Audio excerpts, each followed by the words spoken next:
Today on episode 67, our Taj Gibson episode of Typical Chicago Fans, we have Sinkers and Floaters, the international interview, the NFL draft preview, our last dance documentary hype, a hoop recruit switches to the G League, what are you watching, our local food spotlight, and the TCF top 3 best and worst travel destinations.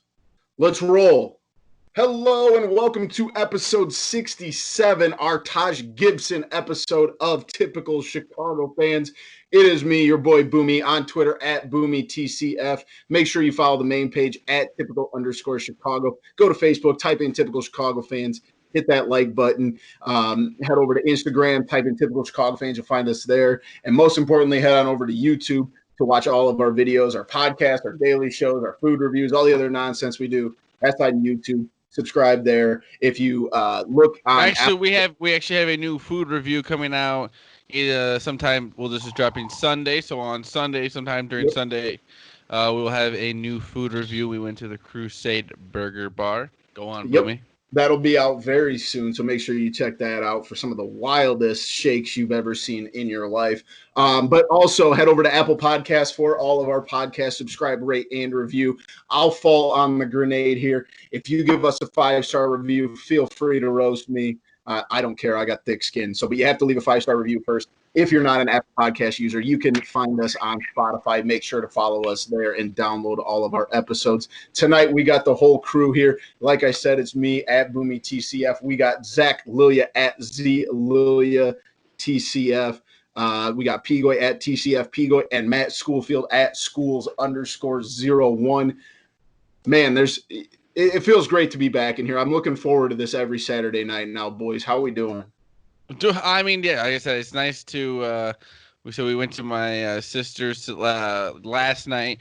We did the social distancing. We ate in the garage at different tables and everything.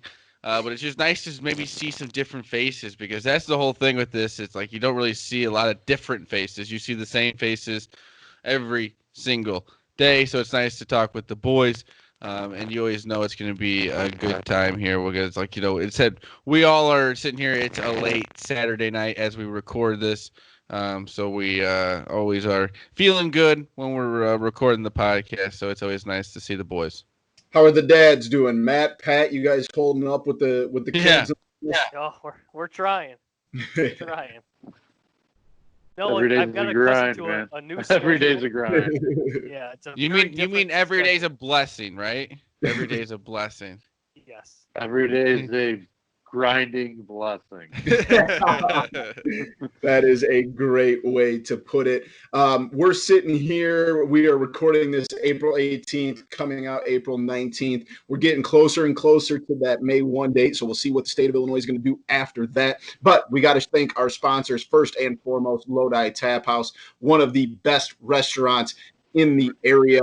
Zach's got his shirt on. Make sure you head over to their Facebook page. They have one set up for the Maple Park location, as well as one for the Utica location. So like them both. What else you got to do? Like them both on Facebook. Give their food a try. They also are carrying now crowlers and growlers. You can get your beer to go when you need. I know I have a couple down in the basement. They hold, I believe the big growlers hold like 5 to 6 total pints of beer. So make sure you head over to their Facebook pages, check them out, get some of their amazing food, help out a local business. And if I have to recommend anything, I 100% recommend those cheese curds. I don't know about you guys, but those things are fire. Yep. Yeah, it's a must. And whatever order you get, if you get a special, if you get a burger, whatever you order from there, you just order the curds as an automatic add-on. You will not be disappointed.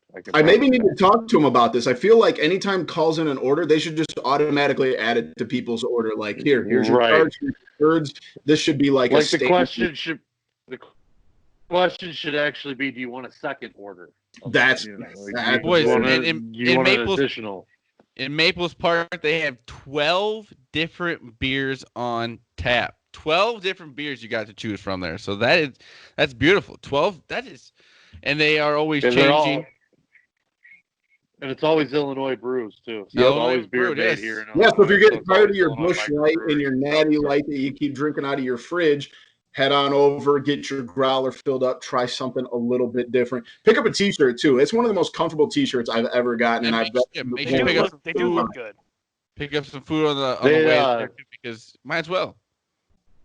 They're really good people too, and like today they did a big fundraiser in conjunction with a couple other area restaurants for someone who's very important in our local community here, going through some illness and some trying times right now. So they're helping raise money with a couple other local restaurants for Pat Hill. So it's a big deal in my local little neighborhood, I guess.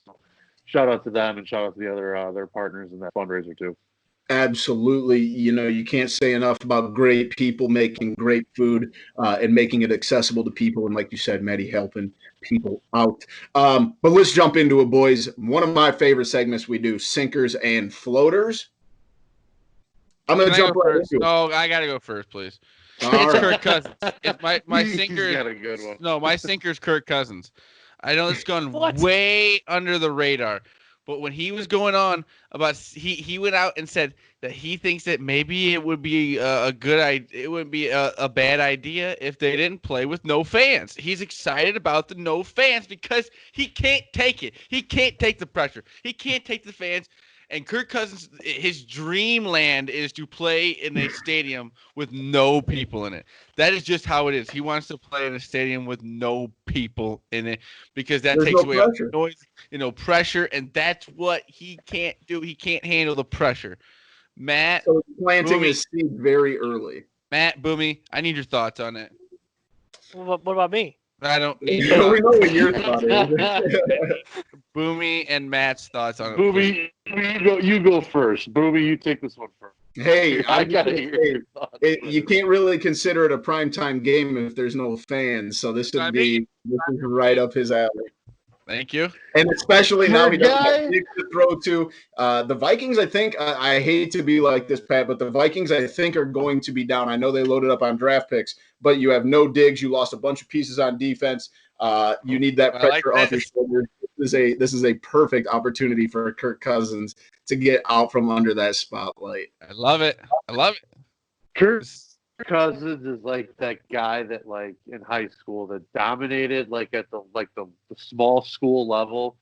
Then, like, redistricting happened, like, in Friday Night Lights or whatever, and all of a sudden, this guy's playing in a bigger class, a little bit bigger competition. Things get a little bit more under pressure. His little hype actions, his hype videos, his little, rah-rah stuff doesn't fly as much as it does with his little his crew that he grew up with in the same small town of 100 people. So, Kirk Cousins, I'm so out on Kirk Cousins. I love it. I'm sorry, people. I don't know. He's hard to like. Have that kind of money. He is. He really is. And like, he makes it. He makes it even harder. To, like, anyone like steak in aluminum foil oats. He cooks steak in aluminum foil. Enough said. I'm just happy. That's the end all.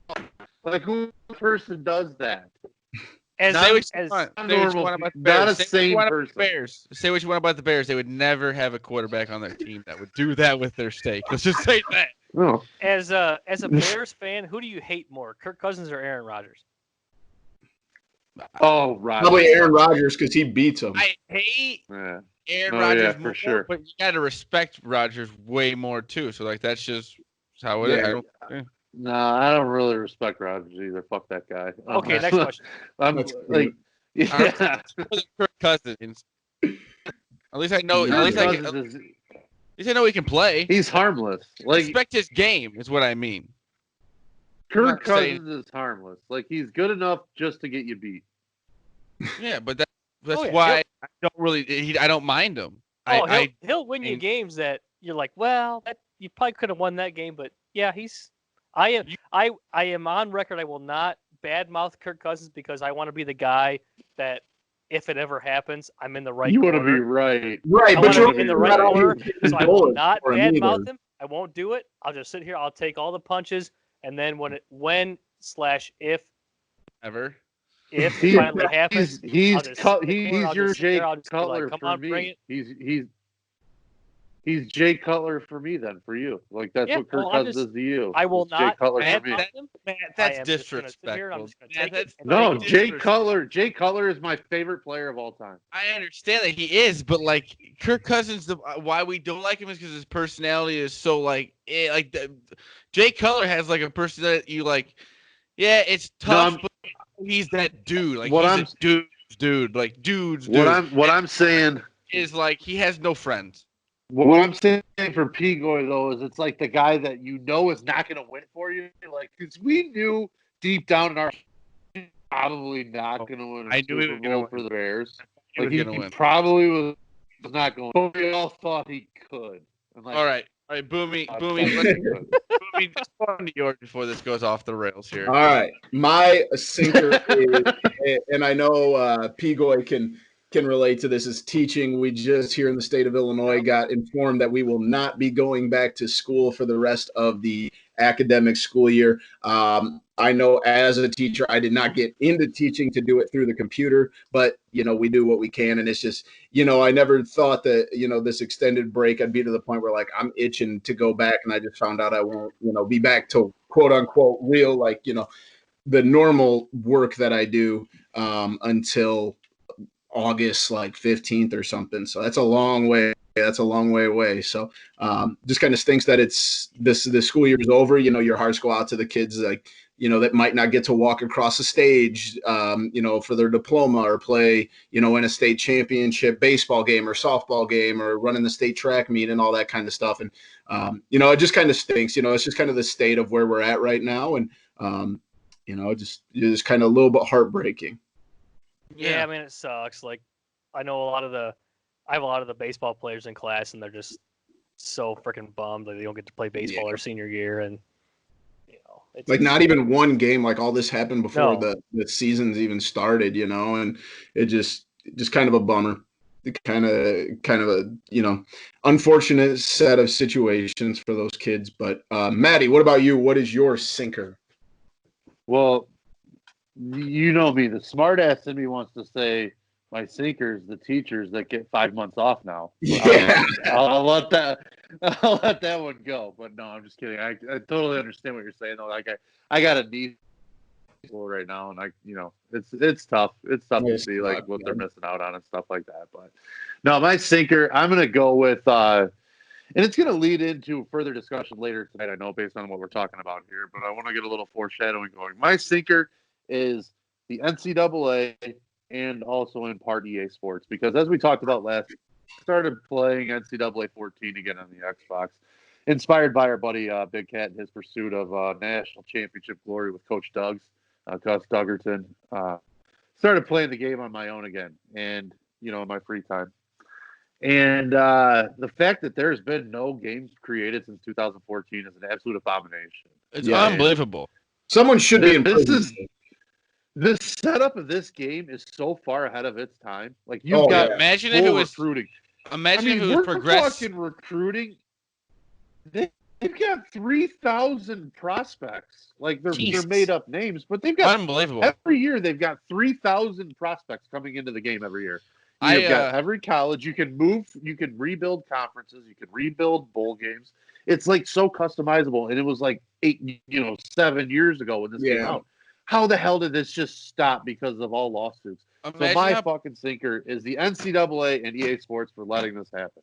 Imagine how progressed this game would be by now. Like NCAA football 2020, like how far give that it current technology. Give this current technology and current day and age, and like you could have storylines where these recruits are like, who's dropping the bag, what assistant coach is like, being investigated for certain things. You could go so deep into this.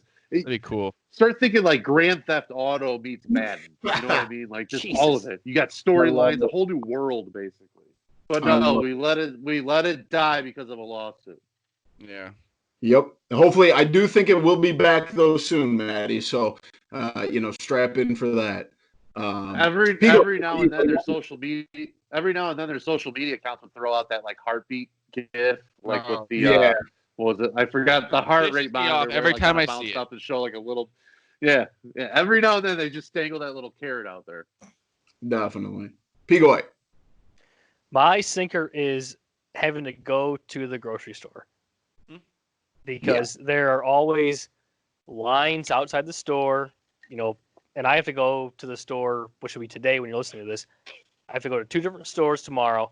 I will be no less than the 10th person in line at both stores when I go there. I have to wait outside the store and wait till they clean the carts off. And like, I appreciate what they're doing, like cleaning the carts off and all this stuff, but like, it's a pain in the ass. And then if you order online, you have to order on Monday to get the stuff on Thursday. So there's no easy way to get the groceries anymore. So it just sucks. Like it's having to get your groceries and have to go to the store is just a gigantic pain in my ass.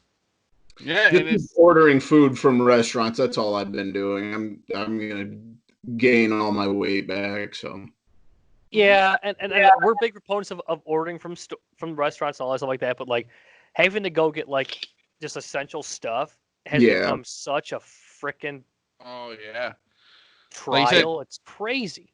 It's brutal, man. I've been there a couple times. I'm trying to avoid it like crazy, but you run frozen pizzas and Diet Mountain Dew, and you eventually got to make a run. As annoyed as you are about having to do the curbside pickup, imagine having to adjust your whole business to only doing that. Like, that you got to think about it on the other way too. So, like I said, we always like to support our local easy times for anybody. For sure. Boys, my floater, I've been going back and forth on this because really and truthfully, and through all this the last week or so, it's like the floaters are hard to come by because everything. But my floater, really and truthfully, has been the amount of Sammy Sosa videos I've been seeing on Twitter. They're showing old home run derbies when he was hitting like 500-foot, like just absolute yabos. Yeah. And like when he would hit like 9th inning home runs to bring the Cubs back, and they probably end up losing in extra innings or something like that. When he used to have his spot out in right field where he would. There was a big patch of grass and stuff like that, and just the videos and how exciting like Wrigley Field actually was because our guy Frederick, the director of morale for the Chicago Cubs, is bringing back the whole like Sammy Sosa bring him back to Wrigley Field, stuff like that. So I've just seen a lot of videos of Sammy Sosa, and it makes me happy because you got to remember like what he did for the Chicago Cubs, and sometimes it's forgotten. But it's also exciting, too. Absolutely. We never let that die. Mine, on the other hand, Zach, and this is embarrassing enough for me to say, is the social media application TikTok, because I have fallen down that rabbit hole. I told myself I was going to download it, and I have spent 2 hours a day just flipping through TikToks. And some of them are absolutely horribly stupid, but like, I'd say 70% of them I actually genuinely laugh at. So there's been a lot of my free time has been burned just watching stupid stuff on this TikTok app. God damn it, Boomy. You can't. Quarantine has gotten to you. Quarantine's gotten the best. I blame my wife. She downloaded it like 2 months ago, and she'll just sit there and just like laugh. And then I downloaded it, and I hate myself. But so I would ask my students, I'm like, so is TikTok basically like just Vine but longer? And they're like, yeah. I'm like, well, I miss Vine, so I'll just miss this one too. Like, I'm just gonna just. See, Vine was the best, man. Vine was. I'm so sad that Vine is not anymore. But Vine I'm not happy. So far before its time. Vine was a legend before its day, man. Absolutely. I'm not proud of it, but I'm not gonna like post videos or anything like that. But for now. Yeah, exactly. Until I figure out how to do it. I mean, I haven't got that far. Wait till quarantine life catches you in May. Oh, you're gonna find me on there doing some dances and stuff. You just wait. Oh God. But as of now, you're gonna start losing bets to students come September. So you're gonna be dancing like every like 10 minutes or something on there. I need a Boomy TikTok, please. I'm gonna work on that. Staring at the skid. Maddie, what about you? What's floating in your world, buddy? My floater is it's gonna be a really vague one tonight, boys, and it's creativity, just in general, dude. Some of the stuff that is being done in the world right now, like to entertain people, is phenomenal. Well, yeah, take TikTok for example, but like you said, but like you scroll through like nothing on TV. There's nothing new like being done. Like everybody's just beating everything into a dead horse. You're like scrolling through Twitter, you're scrolling through Instagram, whatever you see. Like, and all of a sudden you see like this couple that's created this new like drinking game, and they're playing beer pong into flippy cup into tic-tac-toe. That was awesome. 1-on-1. And like that is something like I'm talking to my wife, like Maggie, and like we're just going like I'm showing her this video. I'm like, that is something we would have done like very recently in our past. And like seeing that kind of stuff like turned into like people are getting millions of views on stuff like that. And then like I said, even like with what Big Cat's doing with like the Coach Doug stuff, you just get sucked into these just stupid storylines of just anything to take your mind off all the bullshit that's going on. So like people are coming up with all these different things and all these different ways to like entertain and keep people just detached from some of the crap that's going on in the world. So like I said, my floater is creativity. There's a ton of it going on right now. It's one of those things. If you ever wanted to try something, now is the time. Like if you want to start a podcast, learn some new language, learn how to paint, why not? Stupid stuff, like not stupid stuff, any stuff like that. That this is the time. You got plenty of time to try it. Well, yeah, and it's like you hear like people say like, you know, just do something different. Like, well, there's not much you can do. So you just got to work with what you got. You know, it's not like I can go. Like, I mean, I can't learn a new sport right now. I can't go golfing right now. I can't, you know. So you got to work with what's at hand, and like a lot of that's just like kind of what's in our messed up brains and the people we're quarantined with, and what can you mash up together? Like the four of us, you know, we're just sitting here just, you know, screwing around on a Saturday night basis. Exactly. Oh, for sure. Pigoy, what about you, bud? My floater are the teachers, because everybody now realizes what they have to do at home with their kids, and they're like, man, these teachers, they work pretty hard, don't they? So my floater is I love teachers. it. Yeah, I saw some really good things about social media. It's like maybe some parents will realize now it's not all the teachers' fault. Like, after what Matt said, 5 months off. After like yeah. After like a week of the quarantine, I saw some tweets about like teachers should make $1 billion a week and all this stuff like that. Yeah. Oh, come on. Now let's rein it in a little bit here. No, okay, come on. That was funny. That was funny, but like, you know, everyone wants to shit on like, oh, my kid sucks, this and that, blah, blah, blah. But it's like, you know, now you realize what the grind is like dealing with. My floater's homeschool because we're seeing how. No, I don't know. It's not an easy gig, that's for sure. And as dumb as I am, I can't this isn't what I got you know you went to school for. This isn't what we were, you know, taught to do, and you know, and like it's fairly easy for like you know teachers my age that have been incorporating technology into it since day one. But like, you know, think about some of those people that are near the end of their teaching careers that, you know, don't use the technology.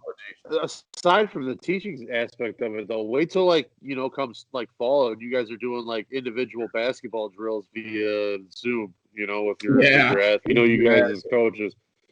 And we're talking now, like, we don't know if you can't have gathered practices at that time, you're going to want to see what your kids are doing. You know what I mean? Exactly. June is the month that we do all of our like summer basketball stuff, and I was talking to our coach the other day. He's like, I don't know, like everything. I wouldn't bank on that at all at this point. Yeah, you know, it stinks. But let's get into our interview today. We have a good friend of the program, a young man who's living in South Korea right now. He's an Ottawa, Illinois native, went to Marquette High School, went out to St. Ambrose, knows some family members of mine and Zach's. Really great dude, really good interview. So let's go ahead and throw it to that real quick. Ladies and gentlemen, we'd like to welcome a special guest to the podcast. He is an Ottawa, Marquette, and St. Ambrose alumni. He's currently halfway across the world doing the Lord's work teaching. You can follow him on Twitter at KJS_22.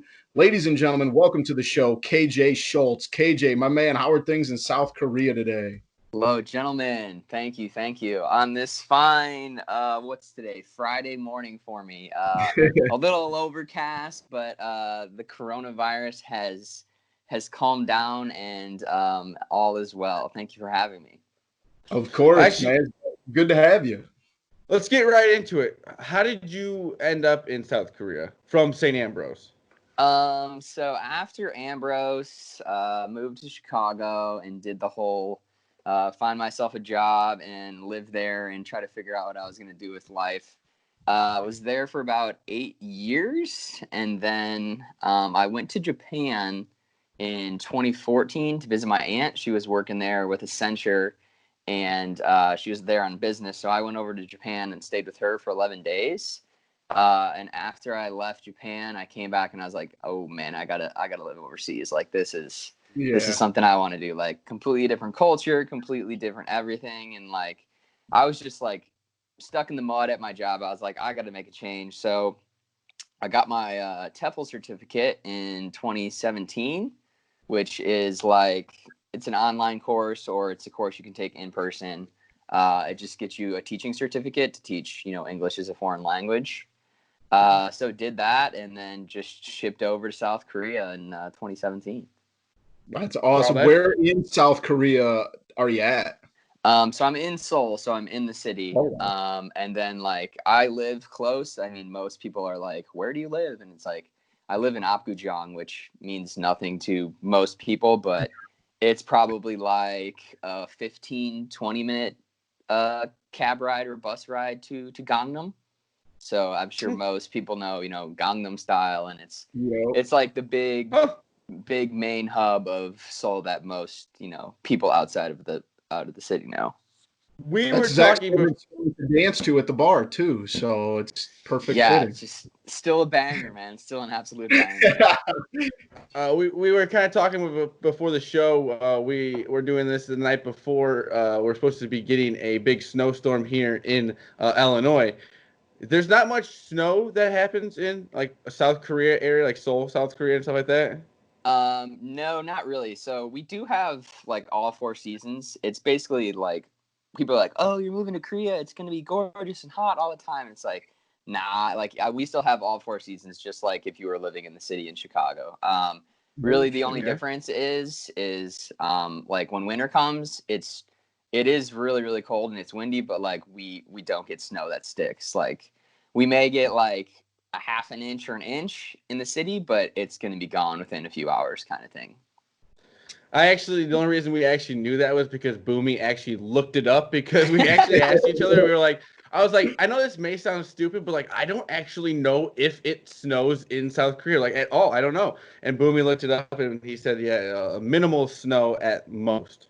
Yeah. If you go like outside of the city, the more rural areas or like by some of the mountains, like you can have some legit snow, but, and like I've skied here, like you can go skiing here, but, as far as like, what we're used to, like, hey, walk outside my house and there's a fresh 3 inches, like that just doesn't happen. Huh, that's wild. But didn't South Korea just host like the Winter Olympics or something? Yeah, they did. I went to it 2 years ago. Wow. Yeah, That's awesome. Yeah, it was legit. We went to. It was when the men's curling team was like a hot. Oh yeah. Yeah. So we. Patty Hamilton. Yeah. So we got to go. Yeah. We saw them, and we saw like 2 different hockey games, and then we're there the entire day. So it was pretty neat.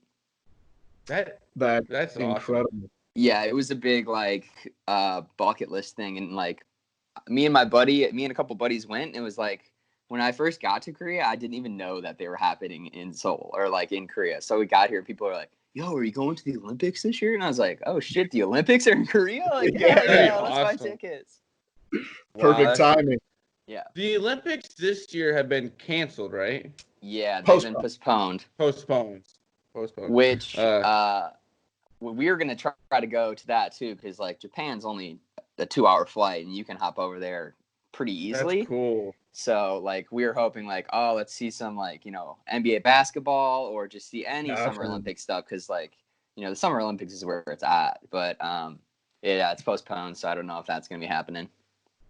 But like speaking of the coronavirus, we were in your blog, you were saying that you were home for a wedding and you flew back on March 20th. You flew back from Chicago. Would you went to Chicago to California? Yeah, so it was kind of weird how I've been like lucky. I've been just like dodging the worst parts of the virus. So the last week of my contract is like the last week in February, and I had to be home for my cousin's wedding on Saturday, the 29th of February.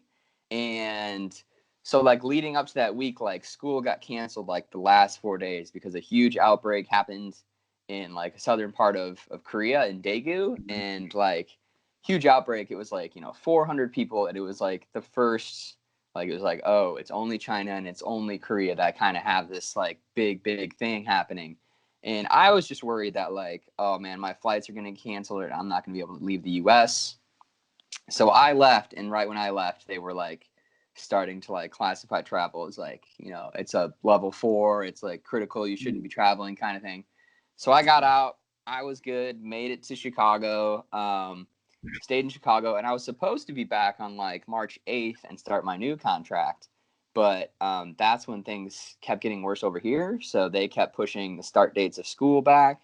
And I eventually just stayed. I stayed in Chicago for like 2.5 weeks and then went and saw my girlfriend in California.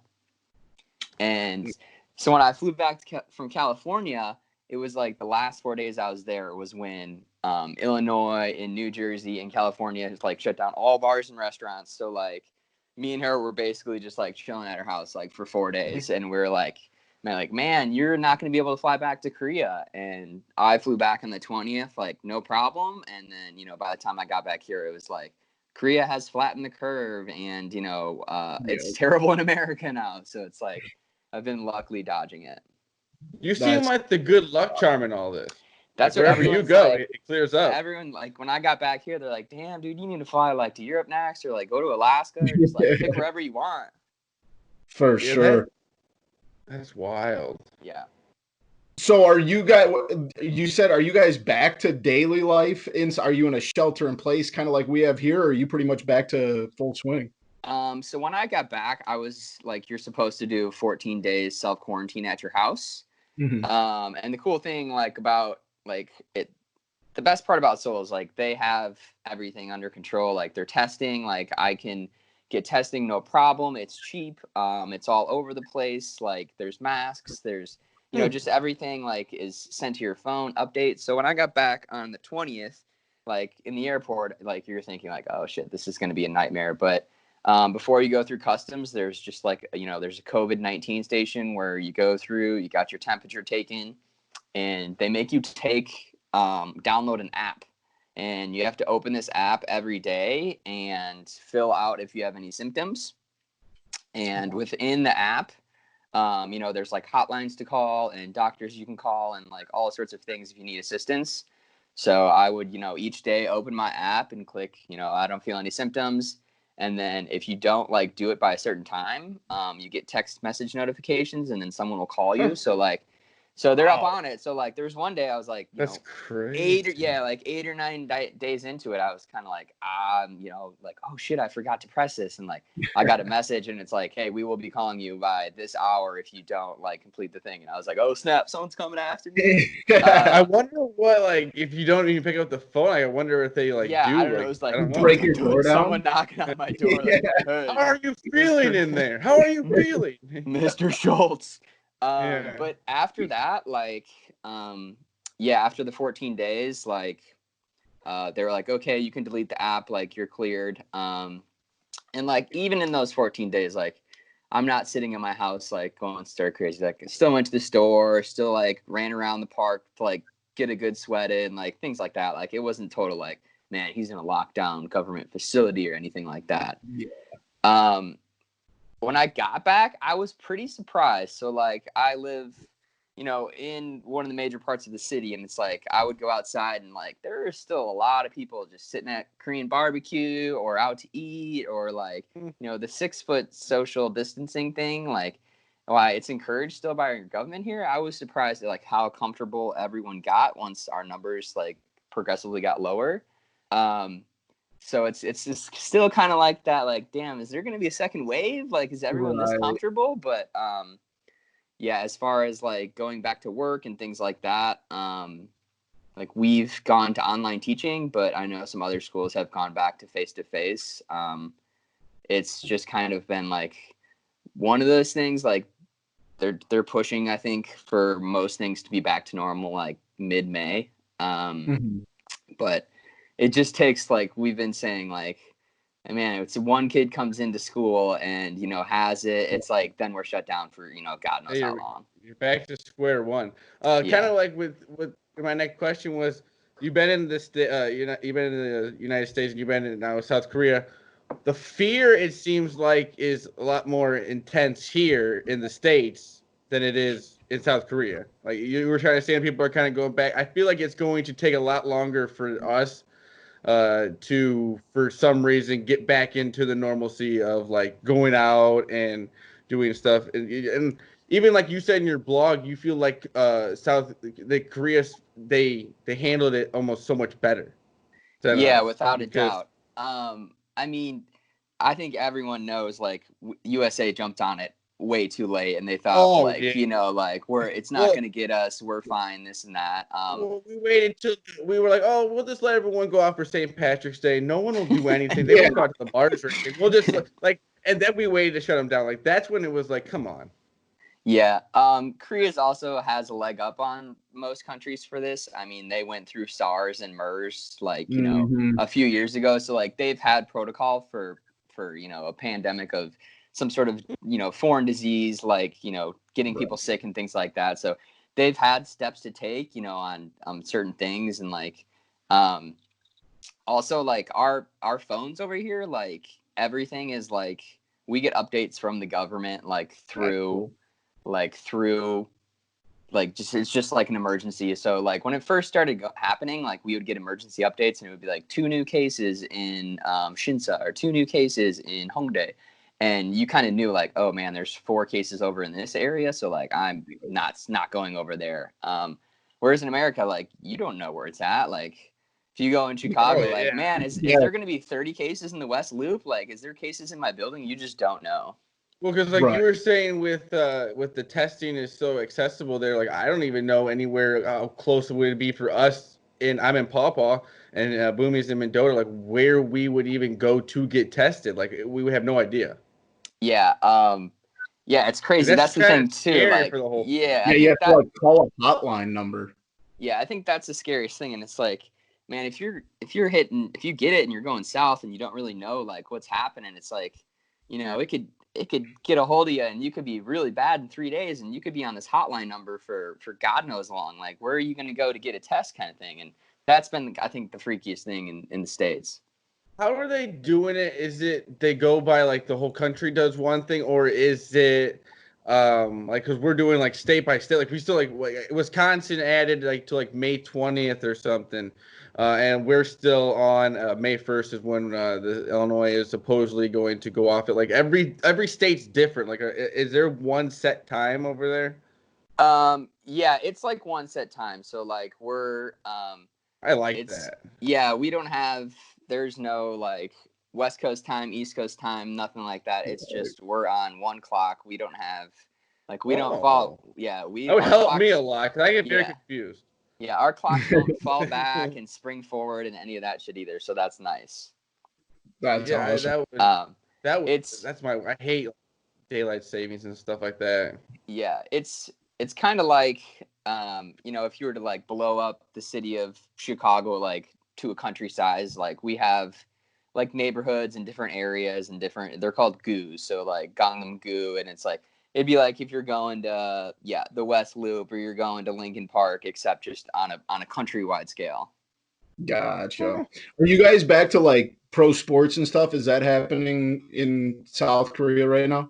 I think basketball has been back, but as far as like the baseball season, I don't think that has like. Okay. I'm not sure when Korean that's going to be. Basketball is it Korean baseball or Korean basketball? I know, like I think Taiwan baseball I saw was coming back. And because they put the cardboard fans in the crowd. I saw. Yeah.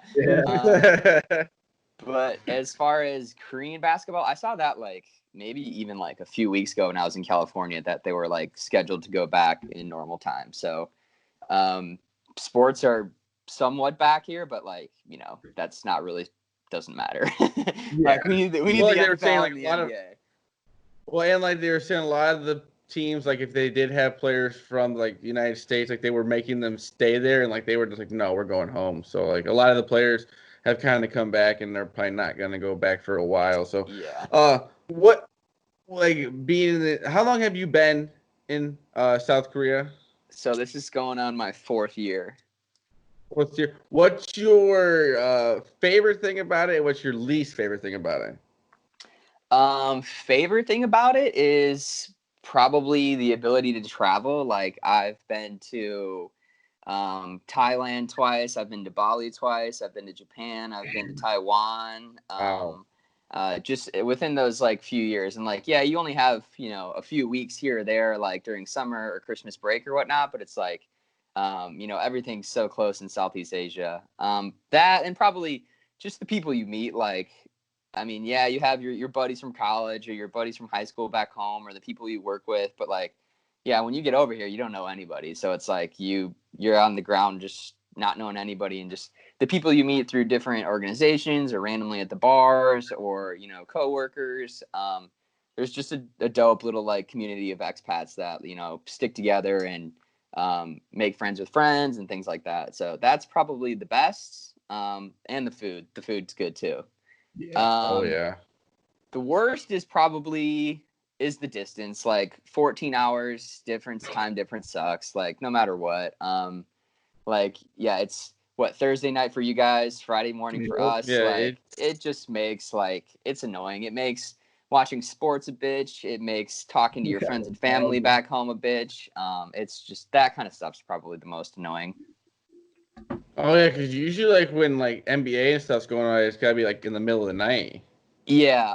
So like when the Bears play on Sunday, like it's for me at Monday morning at like sometimes at like 5 a.m. or at like so like during the NFL season, we'll watch NFL games like during our lunch break, or if you're off early enough, like after the day's over. But same with the NBA. We'd watch NBA during our lunch hour, and that's what you really get. Maybe sometimes Sunday morning if they have a Saturday game, but it's my sports intake is increasingly decreased big time. Now, I don't mean this to sound like an ignorant question, but do a lot of people in South Korea speak English? Has there been a hard transition for you in that aspect? No, that's a fantastic question. That's probably like the most sought out question, or like people are so puzzled by. Like if you go outside of Seoul, like, some English people won't get it, but like I have never legitimately once been like in a situation where like, oh my gosh, I don't know their language. Yeah. Like I'm stuck here and I don't know how to get out of the situation, or I can't tell this person what I want. Once you live here, even within like the first 6 months, the way they use it, and like most people know like simple things, and like you just get kind of good at like using your certain dialects with them, or certain tones, or like talking with your hands and things like that. But like I've never been like in a situation where like, man, this is crap, I don't know anything. Right. No, for sure. And so getting into a little bit of the sports talk, like have you been to a lot of like Korean professional sports, like basketball? I know Korea is famous for their baseball league. Have you been able to, take in any of that while you've been over there? I've been to numerous baseball games. I've never been to a basketball game, but the baseball games are a riot, man. Like the stadiums are obviously like, it's more feel like a minor league feel, like probably like, a bigger minor league stadium, but like, do they play on the dirt infields? The only stadium I've been to is a normal infield. There's no dirt, but I have seen some of the other teams in Korea have the dirt infield. That's crazy. Yeah, but it's it's great. Like you buy your ticket for $10. It doesn't matter where you sit, kind of thing, and like they cheer the entire time. So like they're up on their feet, like cheering and screaming, and they have different cheers for each player. And instead of like buying a glass of beer at Wrigley for $9.50 or like $12 if you want a 3-1-2, like you just go inside the stadium. There's just like 7-Elevens or convenience stores, and you just buy tall boys for like $2. That's awesome. That's incredible. So you can go to a game for $10 with all your friends, sit in the outfield. Like this is what we'll do. It's like ah, man, this is great. Like, hey, let's grab the subway. There's a game at 4:00, and we're sitting at the bar at like 3. Like, it doesn't have to be a thing where you have to plan. It's just like, hey, I want to go to the game for 5 innings today, and you That's just grab a awesome. ticket, and then you can literally get drunk off of. I mean, depending on your alcohol intake, you can just do anything. It's like it's wild. That's incredible. I'm very jealous of that. Yeah, it's kind of one of That those sounds things. Like, awesome. yeah, if someone visits from over in the States, like it's one of those things. Like, oh man, this is like something you need to experience. Is baseball a popular sport there? It is like on a certain level. I mean, soccer is still like probably the most popular sport, like Asia-wise, I would say. But like, for Korea, like people are diehard baseball fans here. Yeah, I know Korea and Japan are like two of the biggest baseball playing countries outside of the United States. Yeah, so and I know Korea is probably in the top 3 major leagues in all of the world. Yeah, I had initially in 2014 when I went to Japan and visited my aunt, we had gone to a game in Tokyo, and it was like once we went there, it was like, dude, this is absolute madness. Like, got to make sure we go to Korea. That's gonna be awesome. Yeah, and it's great. Yeah, like I said, you just get some friends, get a good group of friends, and go for the thing. You get smashed, and then it's like, all right, yo, let's take the subway and go get barbecue after this. And it's just like you make a little day out of it, and it's like, it's cheap, it's legit. That sounds right. That sounds like a lot of fun. Yeah. We were kind of talking about like Chicago sports and your teams in Chicago, the Bulls. We were talking about on your Twitter account. I had seen that it said Fire Guard Packs. That finally has come true. We have moved on with who I'll call AK because I don't know how to say his name. Yeah, I was like, but I looked up his name again last night, and I was like, I know the boys are gonna want to talk about this. So like, I'm not gonna pronounce his name. I should be like, call him AK. Like, Karnasovas. Yeah, there you go. Practicing. I've had a lot of time. There you go. You probably like had it on like YouTube how to tell you to say it. But I mean, you don't even really have to ask people like what their thoughts on it because they could have really hired anybody other than Gar and Pax, and they would have made everyone happy. But I think this guy is a really good fit.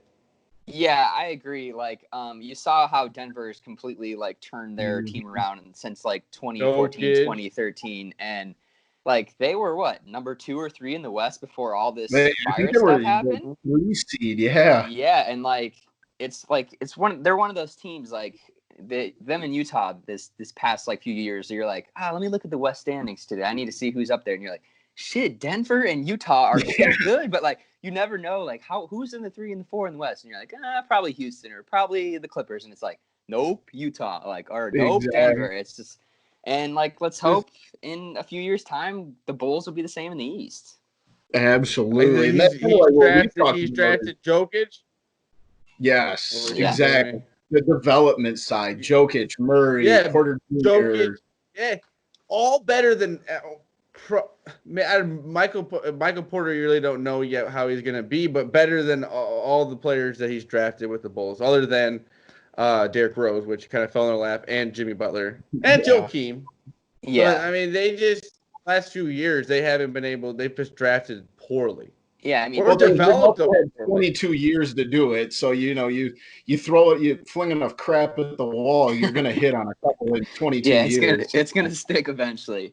But even with Lowry, like his rookie year was great, and look at this past season. He looked like he was like playing 8th grade girls basketball half the time. It's like, dude, some of this is just, he had the worst, like, is his sophomore year or 3rd year? Like one of the biggest slumps for that kind of season. It's like, he was kind of supposed to be the unicorn this past season. It's like total dump, man.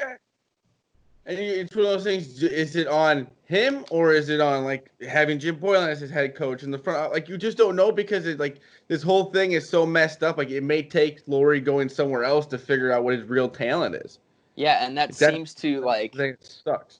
Be the thing for some of our players. Like obviously Jimmy was elite with us, but it's like he found his footing in Miami, and like they were sitting middle of the pack in the East before this all went down too. It's like seems like it's either been coaching or front office, and like we all know like with Gar Pax in the front office, it's been like no superstars want to come. They know, they talk to players, yeah. and they know how shit goes down in the locker room and behind the scenes. And it's like, no one wanted to play for those clowns. Yeah, I'm so tired of hearing that bullshit of like, oh, Chris Paul was maybe, Chris Paul. Dwayne Wade was thinking about coming here. Oh, LeBron James was thinking about coming here. Oh, Carmelo was thinking about coming to the Bulls. They all thought about it, but no one actually made the move. And then they to the always Bulls pop you with they didn't want to live in Michael's shadow. It's like that's not the reason, guys. No one cares about that. They care about playing for competent general managers who know the difference between their ass and a hole in the ground. Yeah, it's like, go on. No one's worried about living in MJ's shadow. Like, they're all like, he's been gone forever. And if they are, like, you don't want him on your team. Yeah. He's been gone for 20 years. Yeah, like, it's the same with every team. Like, LeBron's not worried about living in Kobe's shadow, or no one's worried about living in so-and-so shadow in the Celtics. It's like, yo, you can't, they're not afraid of that. They're trying to make their own name. Like, they just didn't want to come to the Bulls. Like, they just didn't want to go to that organization. Speaking of Michael Jordan, though, The Last Dance, the first 2 episodes will be dropping Sunday. I think that I thought I had seen that they were going to be dropping on Netflix like right after they are on ESPN or whatever. You looking forward to that? I don't know. Yeah, I think of course. You were it's going to drop at like 5 a.m. for you, man. Yeah. So the thing is, that's another thing. Like, everyone in the entire world, all my friends, all my family, everyone is going to be watching it live, and like, I want to be in on that live tweeting and seeing what everyone's talking about. Like, that makes shit so fun. But like, I will probably just download it or pirate it like the next day. That's been kind of the motive. Like, even if it's on Netflix, like, I'll watch it that way. But like, the moment I get up that day, it's gonna be like, all right, let's get it as soon as possible. That's the thing that sucks. Like, when Game of Thrones was the big ordeal a couple years ago, and like, the episode would drop on Sunday night for you guys, and we would go to school on Monday and be like, all right, stay off the internet the entire day, or we're going to Connor's house, or we're going to KJ's house at 9 o'clock on Monday, and we'll watch the episode. So it might have to be kind of like that for me for The Last Dance, but hell yeah, I'm so pumped they're releasing it early. And I think I'm also excited because they're releasing a version where like they're swearing in one and swearing in another. They say ESPN will air like the version where they can cuss and stuff, and then ESPN2 will have the version where there's no cussing. Yeah, I just saw that was where you're a fool if you're turning into ESPN2. Yeah. Oh, exactly. Because they had a clip on Good Morning America. That's also what I'm excited about, is because with all this, it's pushing Michael Jordan to do a little bit more media through like the promotion of it all. And he was like on Good Morning America, and they were talking about one of the clips where they were saying something about it was like end of one of the seasons, the Bulls had kind of clinched everything, and they gave him like a 10%. They said there's a 10% chance you could have like a season-ending or career-ending injury, and there's a 90% like you could keep going. But like, he's like, oh, so you're telling me there's a 90% chance I'm good, right? And he's like, no, but I'm telling you there's a 10% chance you can. And he's like, whatever, this and that. And he's like, well, what if I told you had a headache and I gave you 10 pills and 9 of them would cure you and 1 of them would kill you? And he goes, well, how bad's my fucking headache? And it was one of those things like that. Like, they actually had to bleep that out. I'm like, there's gonna be so many cuss words because they got all these NBA players, all these old NBA guys and stuff like that. And it's gonna be awesome. Yeah, I'm excited to just see the stuff like that we've never seen. No matter like the footage or Michael Jordan to the max or the different documentaries, the books. It's just like, dude, we're finally gonna get a look into being like I saw yesterday on Twitter, people were saying like Michael was like being like, people are gonna watch this and think I'm a horrible person. It's like, well, if people think that, like, then those people have not ever followed you or the Bulls for the past like 3 decades, like. Or like, any professional sport. And like we know like you're the GOAT for a reason, and you got that killer mentality. Like, I just can't wait to see him just eat people alive. Absolutely. KJ, if my math is right, you moved there in 2017-ish, so you saw the Cubs win a World Series, then headed for South Korea, right? Yeah, so saw the Cubbies win in 2016 in October. And then, turned around in February of 2017 and shipped over. So you think David Ross is the right guy for the Cubs now? I do and I don't. Like, when it happened, I was like, man, this is going to be like, I think like some people were like, he's going to be too comfortable. Like, how is he going to manage, this ball club when he's grandpa Ross, like he's their best friend. Like, is he going to be able to manage a team? But, I mean, it is what it is. Like, we had our time with Madden, and like, obviously best time ever. But if, I trust the organization, and I trust what they do with Grandpa Rossi. So, I mean, I think so. Yeah, I think it'll be fine. I mean, what are your guys' takes on it? I was not a fan of it. I was not a fan of it, but now I've seen him through spring training and kind of stuff leading up to it. I'm excited about it. I think we made the right move. And if we would, the other part would have been if we would have hired the other guy, which was the Astros bench coach, we would have been all swept up in that bullshit, and it would have just been awful. So I'm happy that we didn't get ourselves involved in any stuff like that. And I do think I was kind of on the same wave of maybe he was too comfortable, but I also think it's going to be able to get through to the players better. Maybe. Yeah, that's a good point. Like, I think there will be the good, like, level-headedness of, like, yo, we're friends, we won a World Series together, and also, like, hey, I've been in this game longer than you, like, I'm the manager, like, I'm the captain, this is how things are going to happen. And I would hope that he can manage those relationships in, like, the business aspect of, like, this is what we're supposed to be doing day in and day out. So, like, I would think so. Like, it's going to be a typical Cubs fan. We all fall into the pool of, if we lose 7 games straight, we're going to be blaming so-and-so, or we're going to be doing this. I mean, it's the same with all Chicago sports, and all, like, all sports fans go through it depending on their team. But, yeah, I mean, we won't really know, I guess, until things kick off. So hoping for the best. And if we do kick off, for crying out loud, who knows when that's going to happen around here? They said we might not get fans till, like, the fall. It's crazy. I had just talked to my sister when I went to sleep last night. She lives in Wisconsin, and she said they just got ordered by their state. They have to stay inside till May 26th now. Yeah. That's crazy. My grandparents have a cabin in St. Germain, Wisconsin, and that county sent out a notice like right when everything kind of started happening. They said if you enter the county, you have to quarantine for 14 days before you leave your house. And so, they still taking that. Yeah, they still got a few cases up there too, but they are. I mean, they said they're adding on. I don't know if Illinois is going to or not.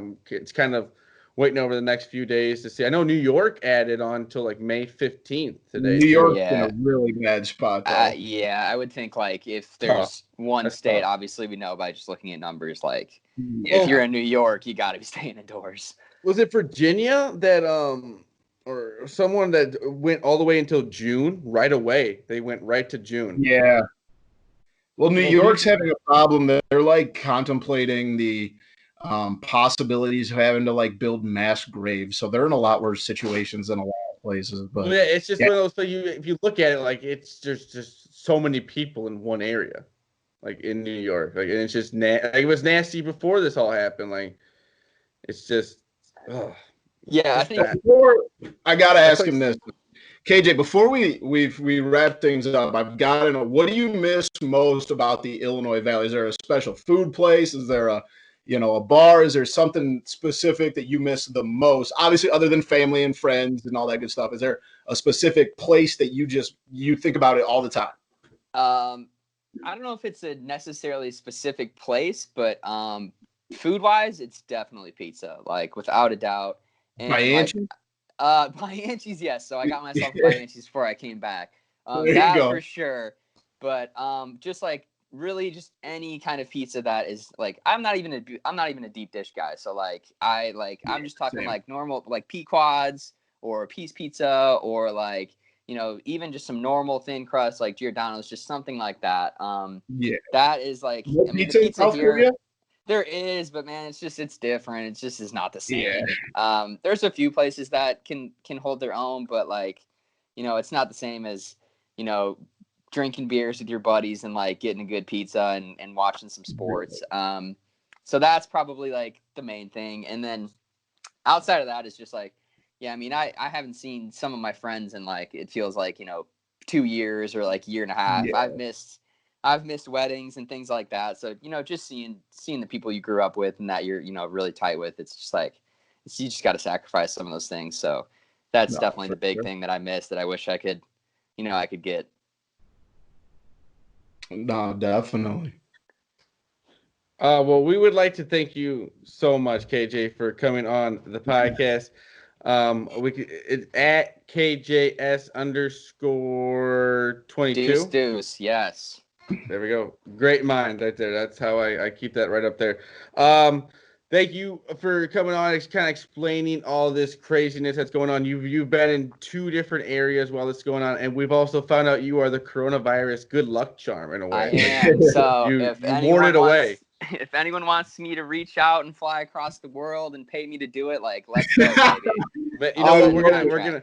Hopefully, we can get this podcast viral, and we can maybe get you a contract with certain areas, certain countries, and they'll pay you to come there, and then you get there. Live there for about a week or 2, and everything's They'll be around like the Pope, just waving at people, getting on another plane, waving at more people. Oh, there he is. There's KJ Schultz, the COVID man. Let's go. They rejoice when you get there. We're safe. We're safe. Yeah. We're good. We're good to go. Well, again, thank you for coming on. Yeah, guys, I appreciate it. This is great. Stay safe. Thanks, man, guys. Appreciate it. Have a good time. Stay safe. Stay indoors, and hopefully we can catch up soon. Yeah, absolutely. There it was, guys. That is our interview with KJ Schultz. Like we said, thank you so much to him for coming on the show. It was great hearing from him 14 hours ahead of what we are and just living a very different life halfway around the world in South Korea. So thanks again to KJ for coming on. A perspective that a lot of people don't get either. He's been in America while it's been going on. He's been in South Korea while it's been going on. He flew March 20th, so that's insane. What he kind of flew through with all this going on. So a really cool perspective of somebody that's been through a lot of areas throughout all this and has a cool story through it too.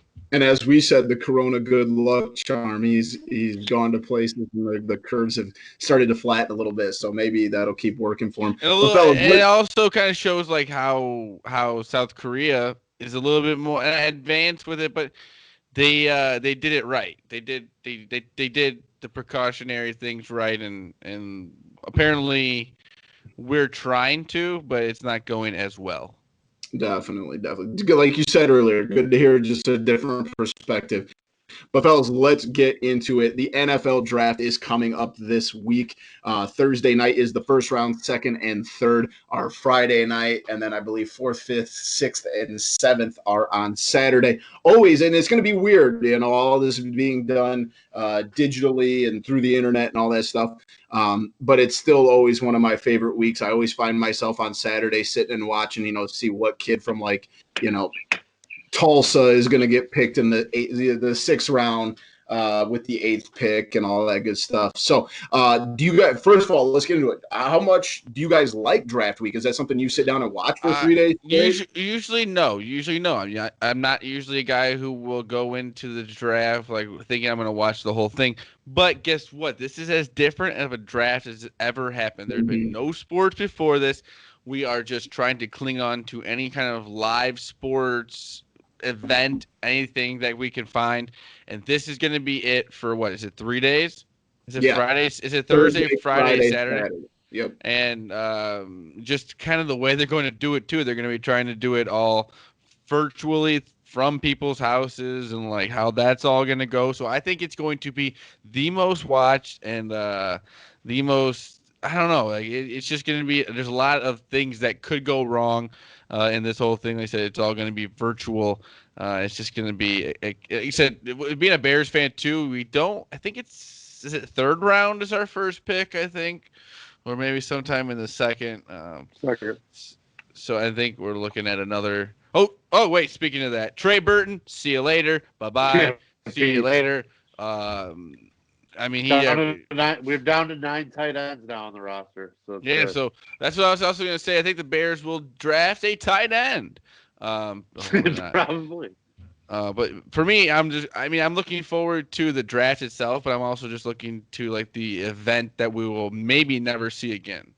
So, guys, I need to bring this up with you guys as being Bears fans, and the trade, obviously, that brought Khalil Mack to Chicago slots the Raiders at the 19th pick that came as a part of that. And this mock draft that I'm looking at actually has the Raiders taking Jordan Love, the kind of booming quarterback candidate that jumped into the first round as possible of their future at quarterback. So just kind of an interesting note there. The Packers have the 30th overall pick, Vikings drafting at 22 for Pigoy there, and the Lions are picking at third, expected to take Jeffrey Okudah, a cornerback from Ohio State.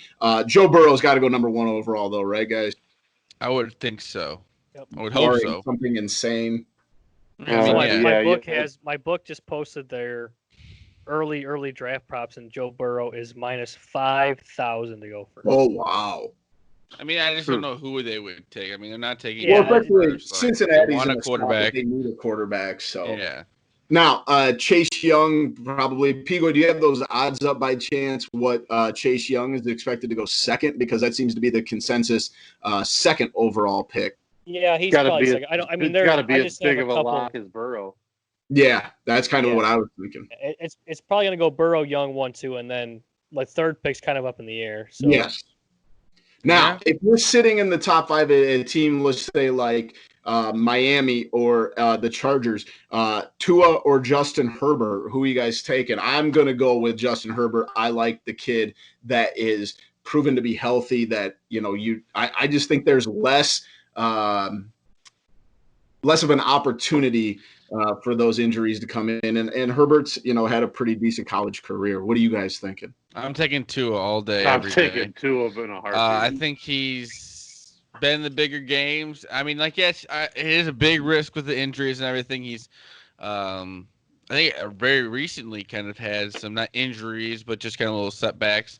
But I couldn't pass up Tua in that spot.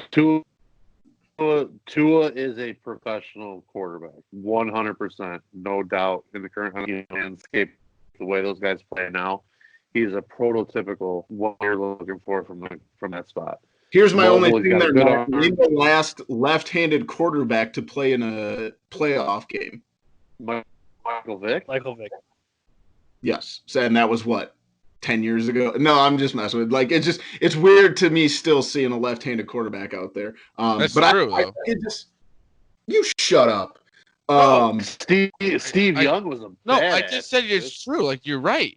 Oh, I thought you said shut up. I was like, what? You idiot.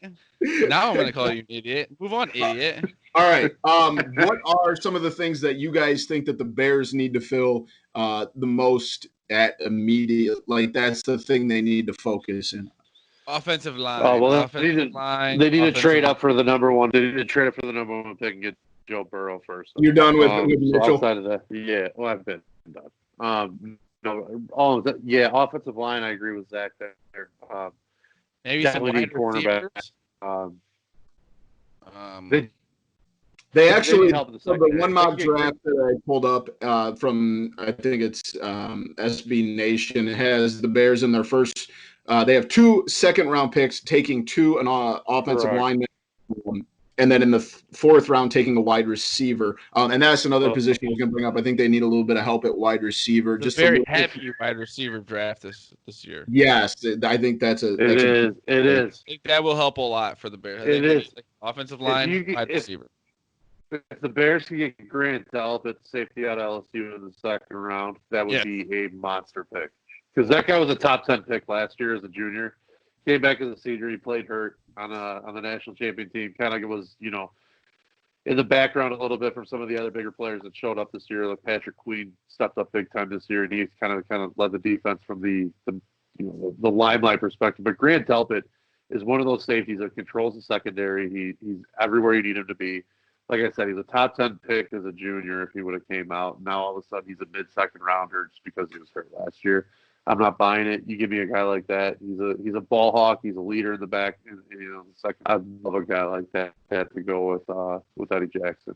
Sound like Matt Kuiper there. Yeah. Okay. That's a guy I've been on. I love it though. I've been I love on it. Grant Delpit for a long time. You sounded like I love that kid, dude. You sound like he's you literally such a good safety, dude. just put he's this such picture a good here. safety. Put this picture here in the NFL draft, and they would be like, this will work. That's that's not my thing. I'm not the breakdown film guy, but that's a kid that has just made plays for three and a half years. You know, that's one of my CBS favorite every words. Saturday afternoon, and it's just the guy's a ball hawk. I just love that word. Ball hawk. I know, but I love it. It's like it's the same kind of like the aspect like Urlacher was. You watch the game with him, and you're on every TV screen. Every time there's a tackle made, he's in the screen, and that's those good players are on the screen all the goddamn time. And it's really basic, rudimentary football watching. But when you see the same guy literally around the ball every single play, you know they're doing something right. Mm-hmm. And that's what Grant Delpit does in the secondary. He's a phenomenal player. If he can stay healthy, he's going to be a stud in the NFL. It's a lot like the Eddie Jackson situation, where Eddie Jackson was a first-round talent, was hurt, fell to the fourth. You know, Delpit's kind of fallen to the second round, not nearly as far, but because he played the full season and everything too. But it's one of those guys, you know, a year ago he's a top 10 player, and all of a sudden now he's not. I don't buy it. To really wrap the whole thing up is like if you don't like the draft or whatever, or if you do like the draft, watch this draft, because like you said, you may never see something like this again. Like this is going to be something like you've never seen before. Even if you're not into the draft per se, you want to watch this. Definitely. Yep. So Thursday through Saturday, you'll have plenty to view.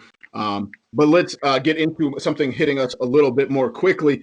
Tonight, we have the first two episodes of The Last Dance, the final, the 10-part documentary on the Chicago Bulls' final run.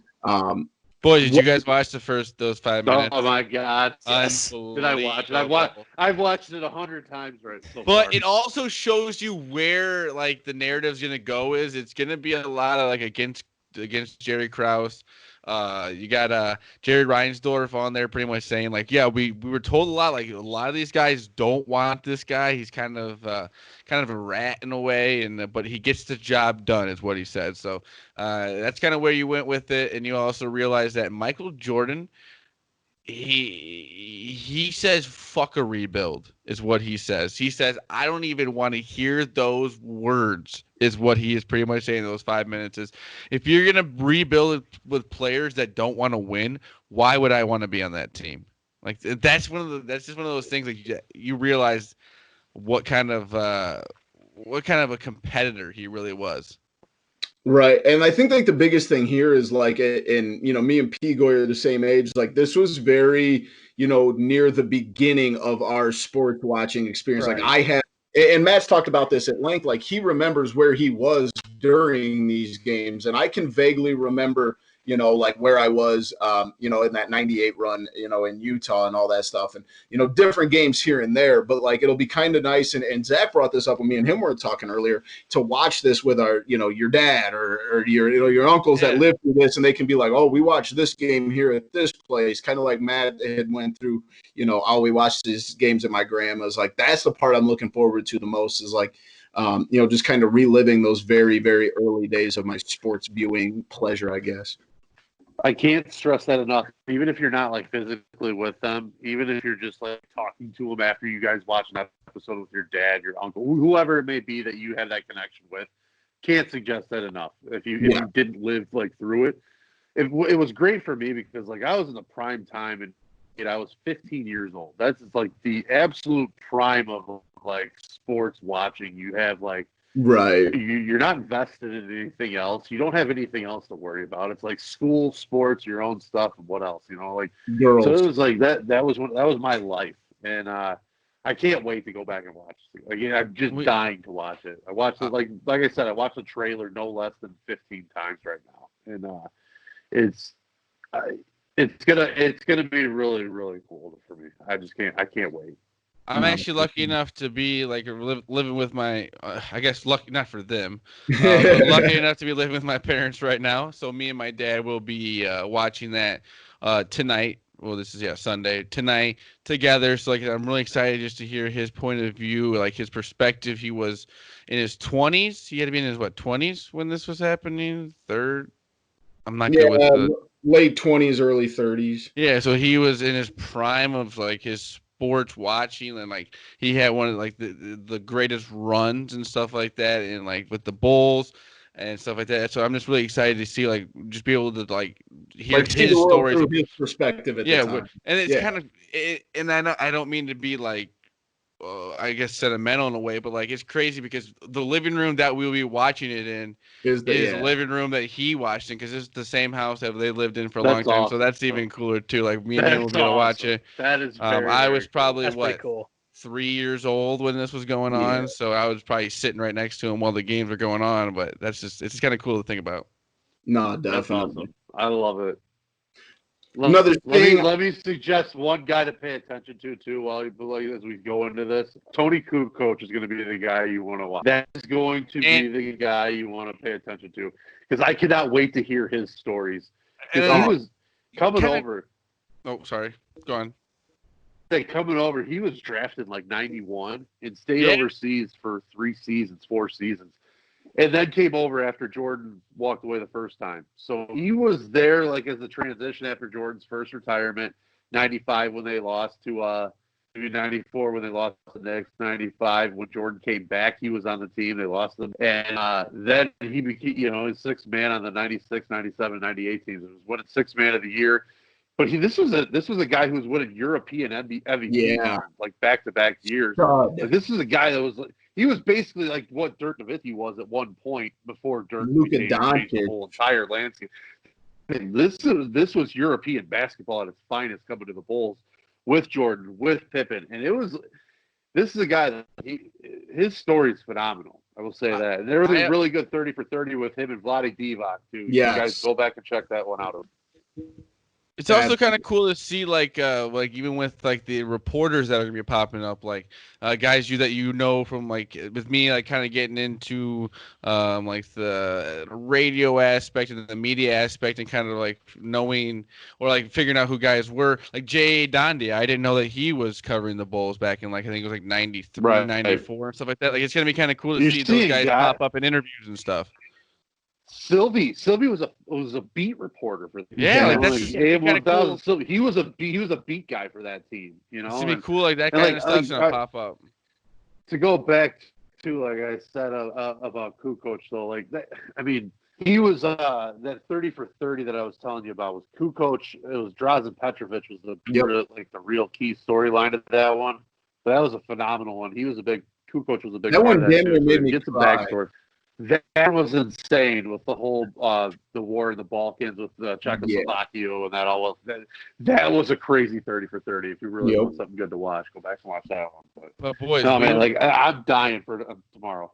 We'll be able to review it next week. They're dropping 2 episodes every Sunday.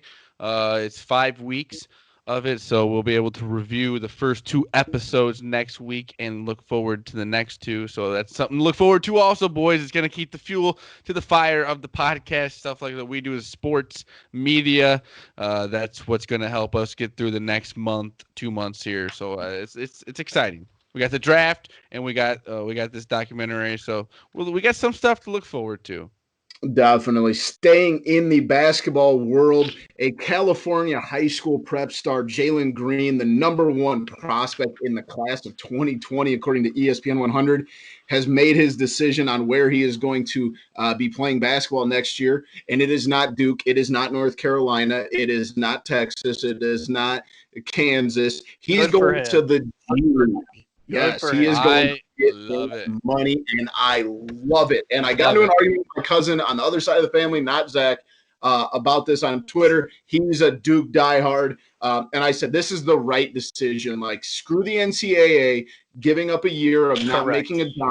You blow out your knee, you still have made $500,000, and all you're going to do is, improve. You're going to play against, more experienced guys for the most part. I don't know about you guys, but I love this. Good for Jalen Green. Go get that money, man. I love it. I love it. I love it. What does he owe the NCAA? Why did I think if you want to go straight to the NBA, that's your decision. If somebody's willing, if they're going to be willing to draft you high enough that it's going to make up for it, like why would you not be able to? Like, what's the point? Like I was kind of saying, like in college football, in a way, you understand. Like you Yeah, probably you can't shouldn't make send a that guy jump from from high school to football pro straight to football. NFL. Like that's just different. But in high school, in basketball, like we've seen LeBron. Like Kobe, like those guys went straight to the league and like they turned out to be some of the greatest players of all time. Like, what do you mean? I just think that it's kind of gotten ridiculous over the last few years. I think that this should it hopefully pushes it over to that they will allow guys to go straight out of high school to the draft. Well, Zach, even to that point, like think about a middle of the pack guy like Kendrick Perkins, who came out of high school, has been, he started on a couple teams. He came off the bench for a couple teams. Yeah. He's had a very huge career. He's not going to the Hall of Fame, but he has made millions and millions and millions of dollars. And he just decided to start that at the age of 18 instead of, 20, 21. Matt, Pigoy, you guys like this move or not? I love it. Pigoy, you go first. I love it because who's the kid that went to the Breakers, the RJ Hampton. RJ Hampton. He said, he goes, I never dreamed of being a college basketball player. I dreamed of being a professional basketball player. Yeah. And that's what he's doing. So a lot of these kids that are like that stupid good, like the 1% kids that are seniors in high school that can go play professional basketball, they don't want to go play college basketball. They want to play professional basketball, be a professional basketball player, and make money for their family because they probably need it. So right. I love the move. I love the move that all the kids can make. If they're good enough to go play pro basketball, they go do it. Mm-hmm. I love it. There you go. All right, I'm going Oppo then. I'm gonna be the emotional guy.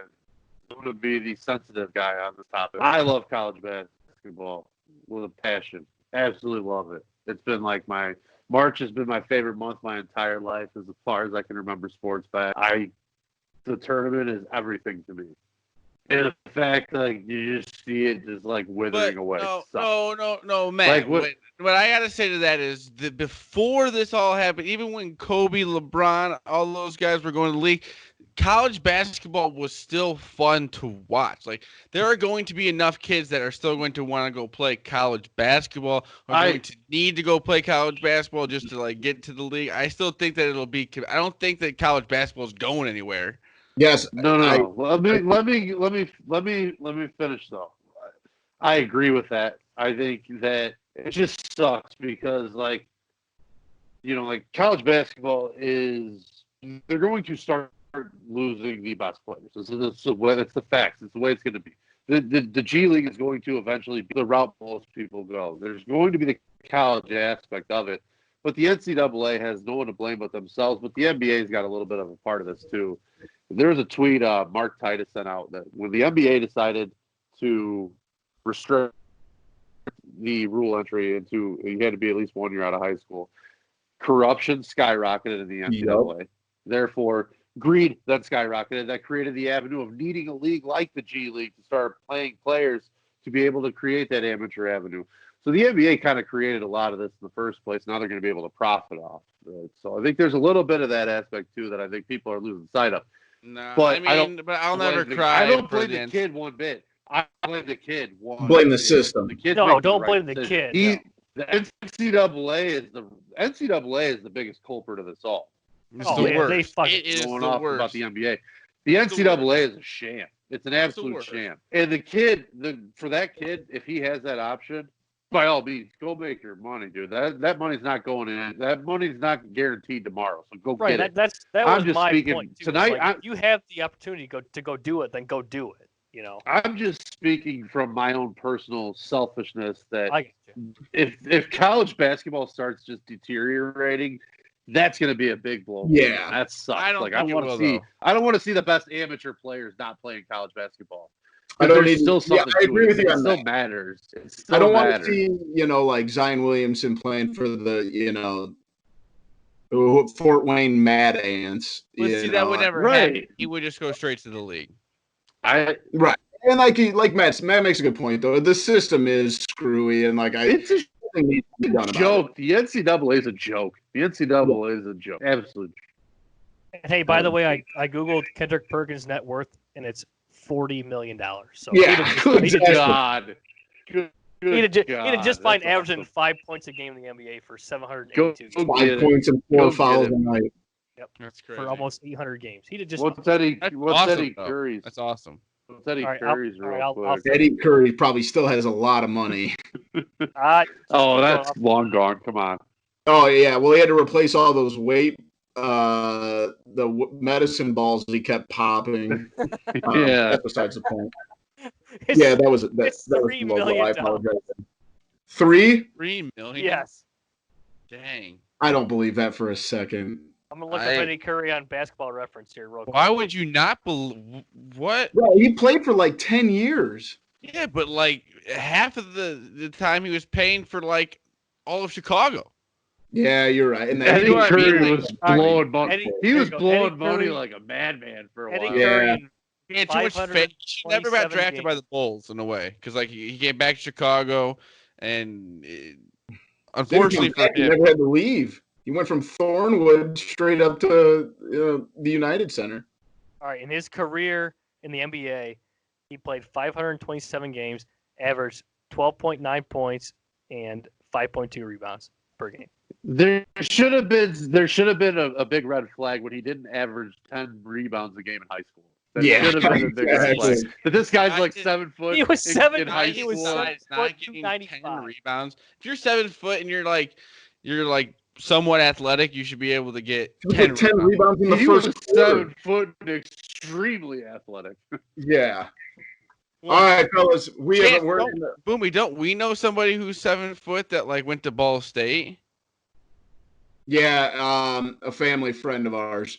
Yeah, I mean, like, just have a little bit of athleticism, and like, you can go play D1 if you're 7 foot. Exactly. He didn't average 10 rebounds a game in high school. Not as a senior. I gotta know how many like big man in the NBA didn't average 10 rebounds in high school. There's probably average point guards in high school. I was gonna say, I bet you most point guards in the NBA. That's what I mean. Like that is high school. That's a crazy stat there, Matt. That is crazy. And guess what? The Bulls drafted him right out of high school. Good job, Bulls. All right, we're in like week 5 or 6 of all this nonsense going on. I don't know about you guys. My Netflix list keeps growing longer and longer. So let's get to it. What are you watching? Let's start with Pigoy this week. I am going to be watching The Blacklist. Going to be going back and watching The Blacklist. So I was caught up like a year ago, and then I noticed I'm like 2 or 3 seasons behind. So I'm going back and I'm going to watch The Blacklist. Good choice. I've never seen that show, but I've heard really good things. It's a really cool concept, and if you make the show correctly, like I think they did, then it's a good show. So gotcha. Check it out. Right on. Maddie, what about you, buddy?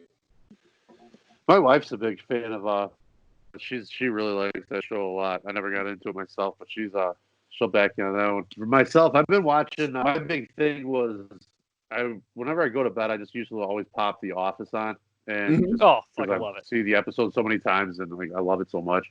And I decided to mix it up a little bit, and I went back to a show I watched a few episodes on and started it over again. It's called I'm Sorry with Andrea Savage on Netflix, and it started on True TV. She is absolutely hysterical. She might be the funniest woman, might be the funniest person on TV right now. When you watch it, she is absolutely hysterical. I cannot promote her enough. Go back and it's just like a kind of a pretty raunchy comedy, but it's kind of set similar to how like Modern Family is. That kind of same like kind of sketch comedy type show. Not episodes don't carry into each other, so you just kind of pick up one and just start watching it. They don't really connect, but she's hilarious. The cast is hilarious. Funny concepts, kind of relatable stuff. So that's where I'm throwing my hat right now. All right, guys. I'm going to throw a little bit of a curveball at you guys. Right now, the 3 of you come together. What show should I start right after this show? We record the show. What show do I start? And what I want. Okay. Better Call Saul.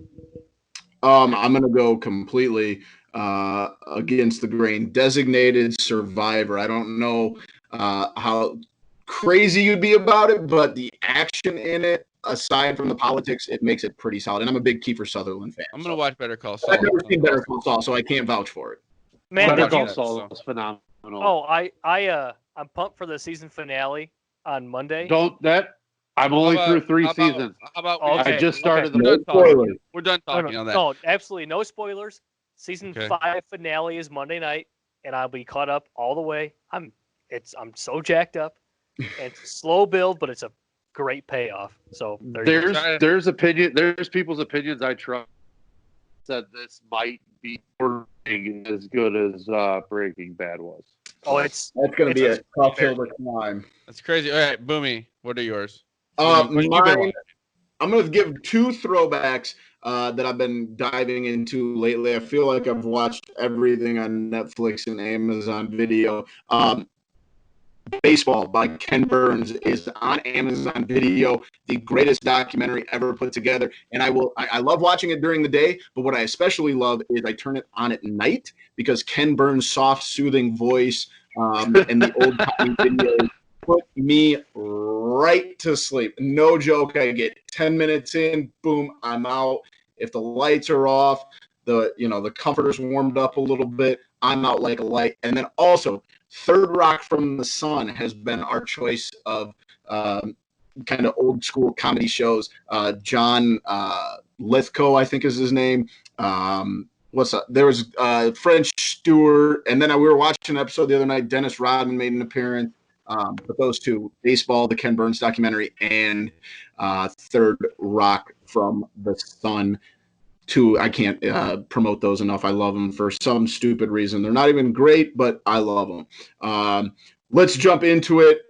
Me and Zach recorded this earlier today on Saturday. It'll be dropping here on Sunday or Monday. Haven't quite decided yet, but we've had our fill on food. So let's jump into our local food spotlight. Zach, I'm going to let you start it off here, buddy. I am going to go with a Crusade Burger Bar in Yorkville. Like I said, me and Boomy went there. Oh, we got a carry out today. You got to go online and go to their website, and you can order through there. I got the Bite My Flesh, I think it was, or something like that. Bite the Flesh. Yeah, maybe that would Bite My Flesh. Maybe. It's got barbecue brisket, mac and cheese, and then like some white cheddar, and then a burger. Unbelievable. You'll see the review. Boomy had, what did you have, Boomy? The Cajun mac and cheese. It was one of the better mac and cheeses I've had in a long time. And then we got pretzels, and we got the cheese curds. It was a great, and we also got they have 4 different shakes. Well, they do shakes all the time. They have like shakes that they have on their menu at all times, but they also do 4 special shakes that they've been, I think it's till the 19th, and then they'll be changing again to 4 new shakes for, I think it's like 5 days, 6 days that it's out.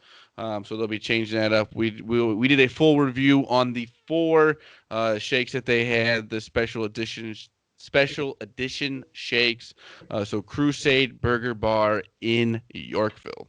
Matt, who is your local food spotlight this week?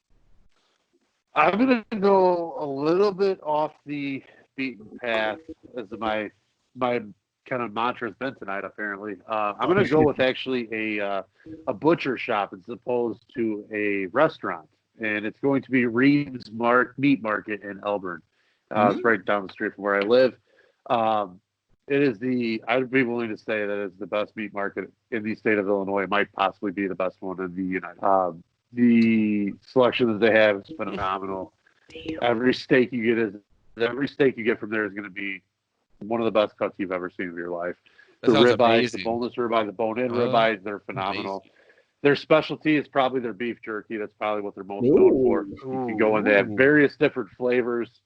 They season it differently. They've got different types, different flavors, different seasonings. It's spicy, not spicy, sweet, all different. Anything you can imagine. They do snack sticks with like summer sausage and cheese in them. They do like chili and cheese. They do all kinds of like snack sticks and stuff, like beef sticks, like you'd think like basically like a top notch like handmade Slim Jim, only with like real sausage and real like actual meat and stuff like that. So really good stuff there. They do a jerky dip. It's everything you get there is top notch. Can't speak highly enough about them. Really good people. They're doing their part to keep everybody in the area with all their fine meat selections and everything like that. So shout out to those guys. I love a good meat market, man. Sounds fantastic. Yeah. Oh, they do they sell like craft beer and stuff too, and even better. They partner up with other small businesses, other small like there's an ice cream shop nearby that they sell their own little packaged pints of ice cream and stuff. So it's really cool things that they do. Very cool. Pigoy, who is your local food spotlight this week? Mine is Main Street Station in Mendota, Illinois. So we got some wings the other day, and always delicious as they always are. And then, Chance, you saw our buddy Troy sent us a video because he works there, and he sent us a video of all the tickets on the bar, and there had to have been 30 tickets on the bar by 6:30 at night. Like they are doing well. Keep supporting Main Street Station. They're a very great bar in Mendota, Illinois. Got good food. Wings on Thursdays are my favorite days of the week. So shout out Main Street Station. Good choice. I love it. I just celebrated my birthday there, January 10th. Love it. Had a work Christmas party. Then we went to the bar, had some fun. Shout out Tex and at Main Street. Definitely. And I got one too. Mine is Jalapenos Mexican restaurant in Peru, Illinois. A coworker of mine, her family owns and operates the place. Some of the best tableside guacamole, tableside salsa, margaritas, you name it, they got it. That tableside guac, oh my gosh. They had. I don't know what those bowls are called. Those little, like the black ones, or like dark gray bowls. Yeah, I don't know what they're called, but that makes the best guac on the planet. Unbelievable. Absolutely. Unbelievable. It's just like, it feels like there's something trapped inside those bowls that gets released into the guacamole every time they pound that definitely into it. But no, they're doing pickups. They converted actually one of their outside facing windows into a delivery window. So you can pull up to the side. I always get the fajitas, Texas fajitas. It's got shrimp, steak, and chicken in it. Pretty reasonably priced too. So check out Jalapenos Mexican restaurant in Peru for all. Anything you can order off of a Mexican menu, they have it, and it is fire. So make sure, like I said, Jalapenos Mexican restaurant, everybody's here. So make sure you keep supporting your local food businesses, your takeouts, your curbside pickups, your deliveries. Keep doing that. Let's jump into our final segment, fellas. This is a double decker here. We're going to do one, and then we're going to do a second because they kind of go back and forth here after talking with KJ, all the traveling he's been doing. We're going to do the best travel destinations that we're looking forward to after Corona and the least desirable travel destinations. So should we start with the most desirable first, fellas? Yeah, we can do whatever you want. All right, let's go most desirable. We'll snake it here. And Zach, you pick who gets to go first. I'll go first. All right, that's cool. Who goes second, third, and fourth? We'll figure that out as we go. We figure out pretty fucking quick, so figure it out. I would love to go to Toronto. I don't know what it is. I kind of was not supposed to, but we were traveling back from like out in New York and stuff, so we were thinking about going, but I don't have my passport, so I still need to get that too. But I'm thinking Toronto will be where I want to go first. We'll go with Matt. Matt, you can go next. I'm going to go to my favorite city in the United States, and that's Charleston, South Carolina. That's history, the food, the weather is always good. There's beaches, the ocean, all of it. It's got everything I need. It's like I said, favorite place in the country. That's where I want to go. Can't wait to get back. Good choice. Matt, who gets to go third? Pigor. Yes. Well, I'm going to my favorite city in the United States, Las Vegas, Nevada. Oh, that's a good one. That's a good one. I love that town so goddamn much. Why don't you just send me $500 and you can say you went there? Well, because then I can go without you. So I'll just go Well, and do that. We're going to lose anyway, so what does it matter? No, I'm just kidding. Good choice, Pigoy. I will round it out and jump into the second round. And mine kind of ties into the baseball stadiums that I have not been to. My number one has got to be Miami. Not only is it a beautiful city, beautiful food, I also have Miami Marlins Park is one of the few stadiums I have not been to. Moving into the second round, like I said, kind of like the baseball thing, this is going to go to states that I have not been to. I've been to like 44 states. I'm going to hit let's go to Hawaii. I've never been there. We'll go to Honolulu, obviously, the capital. Very, very basic answer, but I've never been to Hawaii. I've only ever been to Canada outside of the continental United States. So I'll take Honolulu, Hawaii. Pigoy, what's your second round pick? So this is like just destinations, like not specific states or anything like that. Or you can whatever You you can want. White Sox David and take a whole state, I guess. Yeah, you can take I'm Arizona gonna go if you to want the to take corner. Arizona. I'm going to the corner of Addison and Sheffield. I'm going to Wrigley Field. All right. I fair. like that. I like it. Well, we respect that. Matt, what about you? Hang on, I gotta write these down. I'm going complete opposite. I'm going to the unattainable. I'm going to Bora Bora because that's the location of vacation. I just, if I can Is ever that one afford of it. the places that has the little huts built on top of the water? Yeah. That it sounds sure pretty is. sweet. Yeah, where you can just like look down and just see what you're gonna eat for lunch, and then look down and see what you're gonna eat for dinner, and then just wake up and jump in the ocean and get back up, go into your living room. That a lot. That's all I need in life. I just want water. I want sun. I want good weather, and I want good food. I love it. I love it. My next one's kind of going to go off the interview. I kind of want to go to South Korea. I mean, or Seoul, South Korea, at least where KJ is at, because I mean, what he talks about with the minor league baseball and stuff, and it's just a big party. Like that's awesome. Like it's so exciting. Like that's something that I could really thrive off of. My number 3. Let's see here. It's going to be out of the country because I've never left the country, I don't think. So that would be a big thing for me, is just leaving the country in general. Zach took the rest of the planet. No. No, I didn't say that. I said that leaving the country would be big for me. The other 6 continents. Let's see here. I'd like to go to Ireland. I think that'd be really good. You'd love Ireland, I'm sure. I would love. I think that'd be very cool to go to. So Ireland. Love it, Matt. I went like full fantasy land going to Bora Bora. My last one. I'm gonna go the opposite route. I'm gonna go to my random best friend's house for a barbecue. So just pick your friend's house. Yeah. Hey, thanks. What do you want me to cook for you, man? I'll let you know what you want. I want to go to any of my friends' houses and have a goddamn cookout. Have a bunch of beers. Can I say the golf course? That'll work too. That's my point. You know what I mean? Just that. That's true. No, that's Saturday. right. You're right. I just want that. I want that normal Saturday. That's all I want. Definitely. Pigoy, what about you for round 3? Toss up between the golf course or horse tracks. I'm gonna go Mendota Golf Club. That's what I'm gonna go. Mendota Golf Club. Well, since I'm last and no one else gets a pick, I'm gonna go with Europe.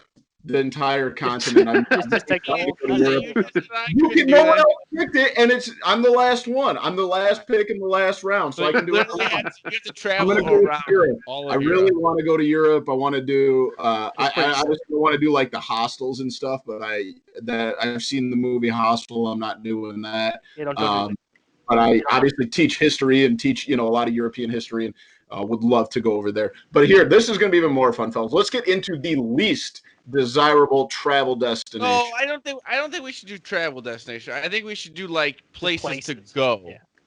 I don't think we need to be bashing on like states and places. Well, Matt is already coming to my house. All right, that's fine. But I'm going to go off on the places that I don't want to go. That's fine. Let's do that. That's fine. All right, number 1, St. Louis, Missouri. I don't want to do that. I'm not. No, yeah, St. Louis sucks. I'm with Boomy. I Movies, I understand that. agree. Like, St. Louis sucks. that's like the one I would say. I'm not gonna. I don't know. Just give it to him. Give it to him. Fred. St. Louis is trash. Yeah, that's fine. I'll go second. Cut that up for I Fred.